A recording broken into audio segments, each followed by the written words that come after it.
Hello and welcome to this presentation on Contractor State License Services Law and Business Online. Law and Business Online are a series of classes held online using WebEx. Law and Business Online is part of our California Contractor License Exam Preparation programs. Law and Business Online allows you to participate in the classes using the Internet and teleconference. You're able to ask and answer questions. You're able to take notes. You're able to take class quizzes online. Most importantly, you're able to prepare for your law and business exam in less time and in the comfort of your home or office. Law and Business Online has 4 classes. Class A covers laws and rules governing California state contractors' licenses. Class B covers contracts and dispute resolution and mechanics liens. Class C covers employee relations, labor and safety codes. And Class D covers business practices and business management issues. Law and Business Online combines online classroom instruction and your homework in the form of class readings and studying. Each Law and Business Online session is approximately an hour and a half long. That's an hour and a half of instruction, followed then by questions and answers. You are encouraged to contact your instructor by phone or email at any time after class for questions. And your class quizzes are delivered online. For more information about Law and Business Online, please visit www.contractorslicensingschools.com or call 800-303-4691.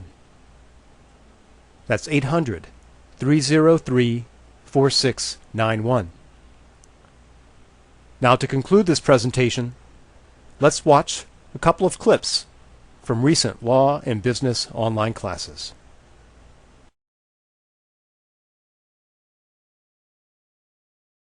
9 and 9 is 18, and 4 is 22, and 14 is 36%.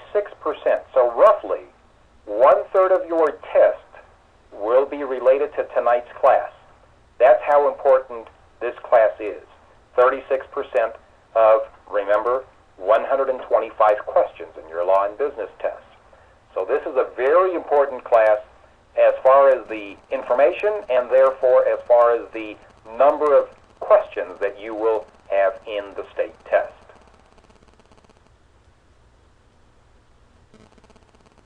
Tonight we're going to talk about contracts, different contracts that are out there, when to use each one and how to use each one.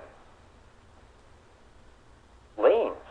We're going to talk about what mechanic liens are and what stop notices are. There are legal tools that I hope you don't have to use them, but they're out there in case you do. And we're going to talk about statutes of limitations and warranties, and finally little aspects as far as legal considerations and remedies. So, let's get started. Whenever you read first party, that is referring to the owner, which can also be an agency if it's a public contract or public project. So when we refer to first party, that is the owner. Second party, that is the prime contractor. The prime contractor is the contractor, licensed contractor, that signs a contract with the first party, with the owner. And the third party are subcontractors and material suppliers. The third parties sign agreements with the prime contractors. So there is no business link between the first party and the third party.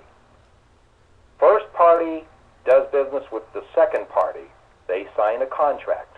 That's what we will call the contract.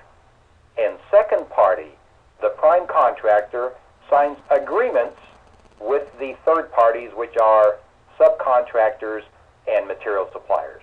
So we're going to differentiate the wording, contracts and agreements.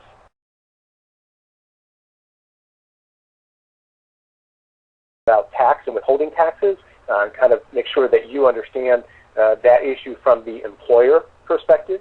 We're going to talk about worker safety, and we're going to talk about access to persons with disabilities. Now, this last part, we're going to talk about it from the perspective of both me as an employer or you as an employer. What are my obligations to persons with disabilities under the various statutes in the state and in the country? But also, we're going to look at this from the perspective of you as a contractor, you as someone who is responsible for constructing or modifying buildings where you may encounter issues related to access for persons with disabilities. And of course, California is one of the first states to have a strong history with access issues for persons with disabilities, and that pretty much continues. So you're going to want to be aware of what the issues are, where you can go for information as a contractor and such. So move on to running into labor laws for tonight. So let's talk about some of the issues related to labor laws, who they apply to. The important thing to keep in mind is that labor laws are applied to full-time workers. And what that basically means is anyone who's working 30 hours or more a week.